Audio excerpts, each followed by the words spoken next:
Hello বন্ধুরা, আজকে আমি বানাচ্ছি পটল ভাপা চিংড়ি মাছ দিয়ে। এর জন্য প্রথমে পটলটাকে ছিলে নিয়েছি। খুব কচি কচি পটল ছিল, তবু একটু ছিলে নিলে নরম হয় আর ভাজতে খুব সুন্দর হয়। আর এটা যেহেতু ভাপিয়ে রান্না হবে, তাই একটু ছিলে নিলে খুবই ভালো হয়।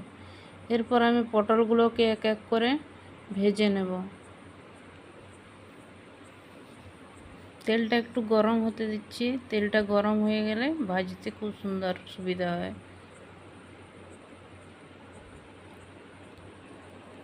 এরপর অল্প একটু নুন দিয়ে দিচ্ছি যাতে না ছিটিয়ে আসে। দিয়ে পটলগুলোকে আমি হালকা আঁচে ভেজে নেব।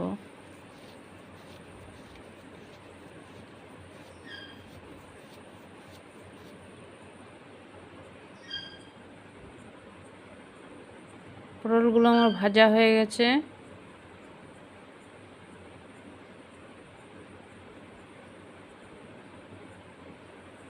এরপর আমি মশলা বেটে নিচ্ছি, সরষে আর পোস্ত।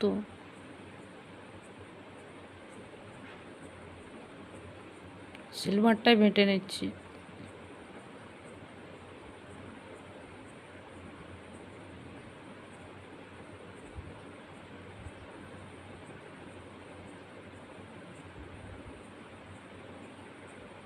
সরষে পোস্ত বেটে নিয়েছি। এরপর আমি দিয়ে দিচ্ছি পটলের মধ্যে। একটা টিফিন বক্সে পটলটা নিয়ে দিয়ে দিচ্ছি ভাজা পটল, কাঁচা লঙ্কা, টমেটো, আর দিচ্ছি কাঁচা চিংড়ি মাছ আর সরষে পোস্ত বাটা। একটু জল দিয়ে গুলে দিয়ে দিচ্ছি। আর দিয়ে দিচ্ছি 1 চামচ হলুদ গুঁড়ো, 1 চামচ শুকনো লঙ্কার গুঁড়ো,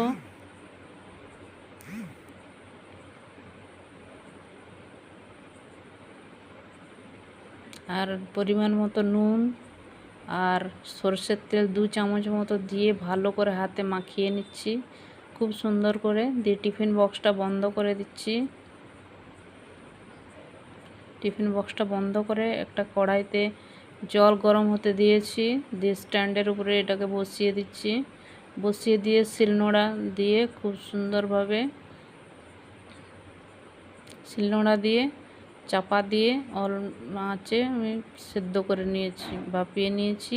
দেখুন খুব সুন্দর হয়েছে। আধা ঘন্টা মতো ভাপিয়ে নিতে হবে। খুব সুন্দর হয়েছে আমার পটল চিংড়ি, আর খেতেও খুব সুস্বাদু হয়েছিল। আপনারা বাড়িতে একবার এভাবে বানিয়ে দেখতে পারেন।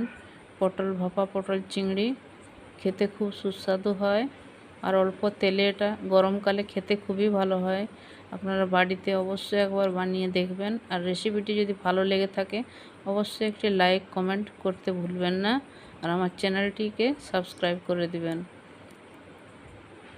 এটা গরম গরম ভাতের সাথে খেতে খুবই ভালো লাগে।